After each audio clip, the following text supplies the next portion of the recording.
dia, boa tarde, boa noite, meus queridos alunos. Vamos continuar com a nossa disciplina de fitossanidade. A gente ainda está falando sobre entomologia agrícola e vamos falar hoje sobre a ordem Lepidoptera, muito conhecida na agricultura. E a gente vai falar um pouco sobre as borboletas e as mariposas e também a fase larval delas. Acompanhe. Vamos começar falando sobre a ordem Lepidoptera.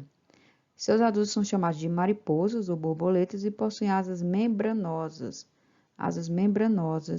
como visto aqui, asas com escamas. E aí, gente, possuem um aparelho bucal sugador, suas larvas são chamadas de lagartas e possuem a cabeça visível. A coloração ela é extremamente variada, tem várias cores, pode vir um marrom, mais colorido, azul, amarelo, né? Porque quando a gente vê uma borboleta, geralmente ela é mais colorida, e uma mariposa ela é mais, tem tons mais escuros. São estimadas em 150 mil espécies essa ordem, e seus representantes eles variam muito de tamanho. Uma curiosidade que eu vou falar para vocês é que a mariposa imperador, que é essa daqui, deixa eu ver se eu consigo marcar aqui, essa daqui, ela é o maior lepidóptero noturno do mundo, com 30 centímetros de comprimento, da extremidade de uma à outra. Ela é chamada de Thysania agrippina, tá ok? A maior borboleta que se conhece é a gigante Atlas, que é essa daqui. A gigante Atlas. Essa aqui é uma mariposa e essa aqui é a borboleta, tá ok? E ela é da Índia, ela chega a medir mais ou menos 26 centímetros de envergadura. Já a menorzinha aqui, borboleta, a menor delas é chamada de cupido pigmeu, na Inglaterra, com apenas 6 milímetros de envergadura. Só algumas curiosidades sobre a ordem Lepidoptera. Vamos falar um pouquinho sobre a cabeça dessa ordem. Ela é arredondada, como pode ser vista aqui mais ou menos nessa figura, e mais estreita que o tórax, com os olhos compostos. Lembra lá dos olhos compostos? Os olhos compostos aqui e com grande número de omatídeos. Omatídeos é cada pontinho desse aqui do olho, ó, que são os olhos compostos, né? E cada bichinho desse é chamado de omatídeo. Então, tem muitos omatídeos. O aparelho bucal ele é sugador, como eu já falei, tem essa espirotromba. Elas têm 2 ocelos, que podem ficar pouco aparentes por causa das escamas que cobrem o corpo. As antenas, aqui como pode ser visto nessas figuras aqui, as antenas. Elas ficam posicionadas no bordo interno dos olhos, podem ser de vários tamanhos e tipos, então a antena é um caráter importante para a identificação das espécies. Muitos lepidópteros no estágio adulto não se alimentam e apresentam o aparelho bucal atrofiado. Só para lembrar para vocês a anatomia externa aqui de uma borboleta. Vamos lá. No caso, gente, aqui é a antena, no 1, aí tem os olhos compostos, tem aqui a espirotromba, tem as patas, né, as pernas, 3 pares de pernas, aí tem o tórax, tem a cabeça aqui no caso, tem o abdômen, nesse 7 aqui é a asa posterior e o 8 é a asa anterior, que são as partes da borboleta. Eu vou mostrar para vocês alguns caracteres sexuais que diferem os sexos e alguns aspectos biológicos comportamentais. Como vocês podem ver nessa figura aqui, ó, que é diferente, né, um lado do outro, é só para mostrar para vocês que a fêmea, geralmente, ela é maior que o macho, no caso, essa parte mais pretinha aqui, ó. E o macho, ele é mais colorido que a fêmea. Então, desse lado aqui é o macho e aqui é a fêmea, né? Então, os lepidópteros apresentam uma grande diversidade e são encontrados em quase todas as regiões do mundo, principalmente nos locais tropicais. Eles são holometabólicos, lembra lá o que são holometabólicos? Sofrem a metamorfose completa. Então, tem o estágio de ovo, larva, no caso a lagarta, a pupa, que é chamada de crisálida, e o adulto, que é o ímago. Tem toda a metamorfose completa. Os ovos são de diversas formas e colorações, como vocês podem ver aqui nessas figuras, né? E após a fecundação, as fêmeas elas começam a busca pela planta onde irão pôr seus ovos. Geralmente, cada espécie tem uma preferência pela planta, que é o alimento para o desenvolvimento de suas lagartinhas. Vamos lá, nessas figuras aqui, é para mostrar para vocês a fase de ovo até a lagarta. Então, essa aqui é a primeira fase de ovos, e aqui são os ovos próximos à eclosão, como vocês podem observar. Eclosão é para nascer, né? Aqui já é a segunda e a terceira fase de desenvolvimento da lagarta. Aqui já é a terceira fase do desenvolvimento da lagarta. E nessa última figura, a lagartinha já na última fase do desenvolvimento da lagarta, né? Que é a fase em que ela quer comer tudo que tem pela frente, só engordando, comendo as folhinhas e acabando com as plantas. Falei para vocês que o desenvolvimento, no caso da ordem Lepidoptera, é holometabólico, né? Então, a pupa, aqui geralmente ela é encerrada dentro de um casulo, aqui, é encerrada dentro de um casulo de seda, antes da pupação. Então, já no casulo, a lagarta ela sofre a última muda e se transforma em pupa. Então, ovo, larva, pupa. Aí tem aqui depois a pupa em estágio avançado e adulto. Então, da pupa emerge o adulto, a borboleta ou mariposa, né? Que são voadores ativos. A reprodução é assexuada.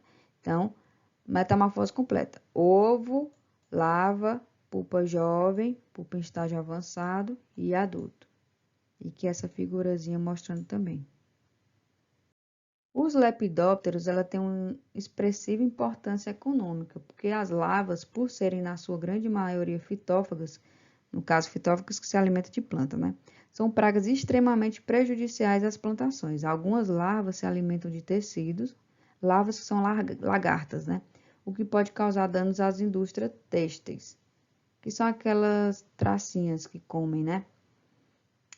As traças são pragas domésticas, comuns de serem encontradas em casa, que são essas traças que comem as roupinhas, né?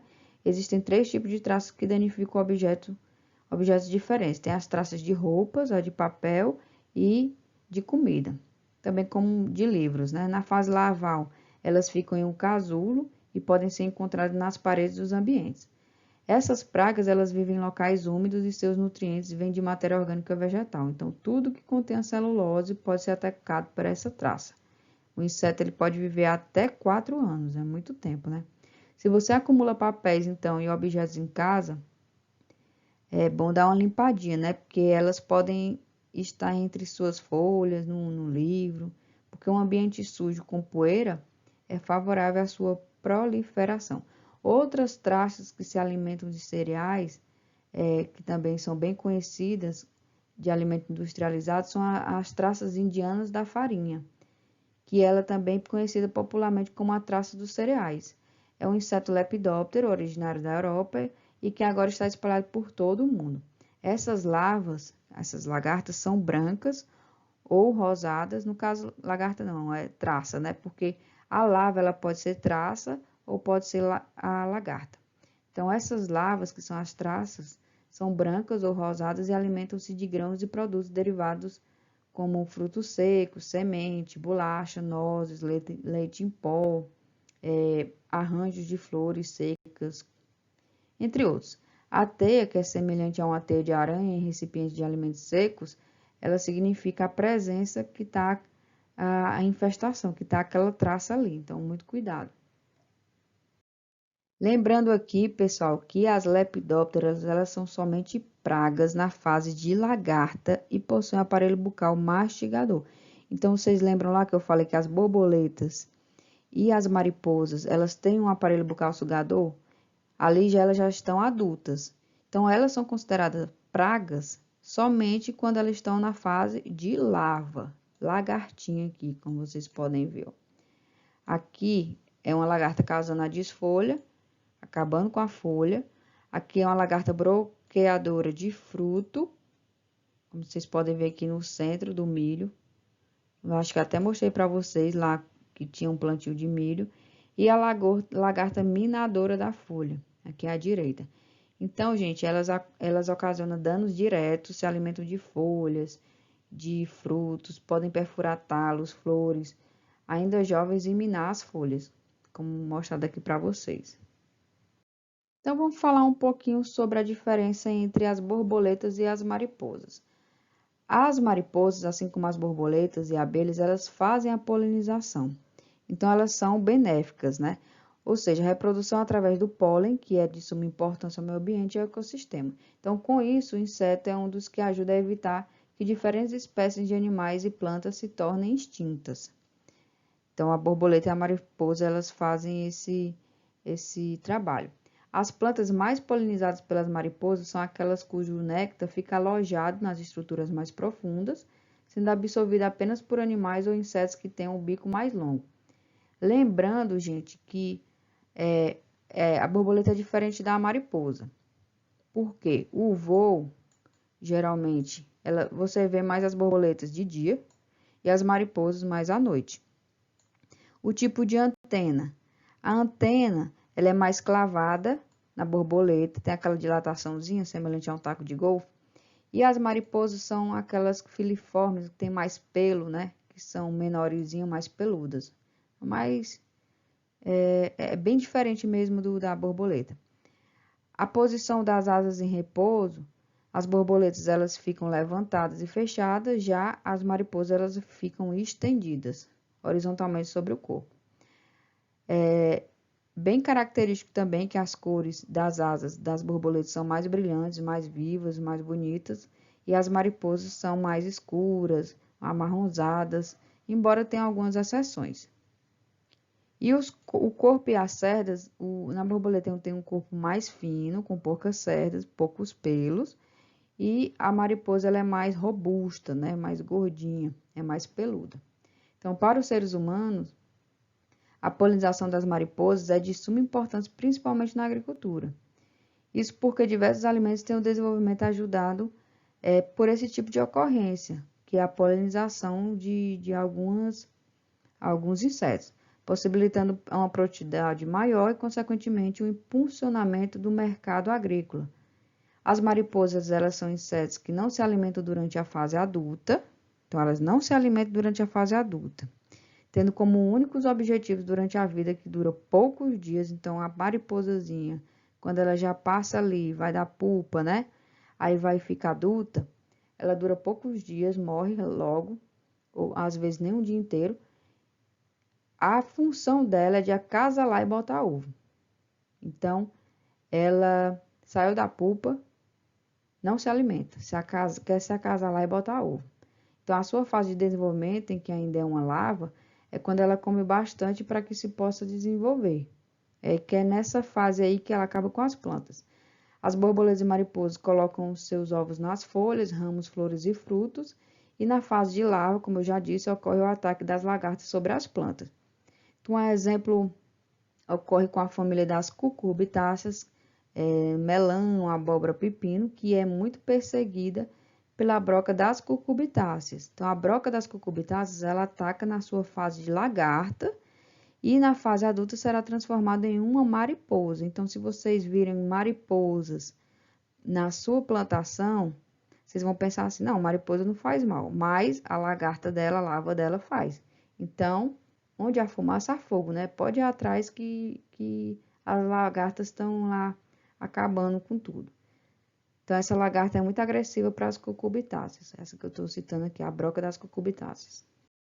Finalizamos nossa primeira videoaula sobre a ordem Lepidoptera e na próxima videoaula a gente vai falar um pouco sobre as principais lagartas que atacam as culturas, principais pragas que estão atacando a cultura e que a gente tem que conhecer para poder controlá-las. Então, até a próxima videoaula. Bons estudos a todos!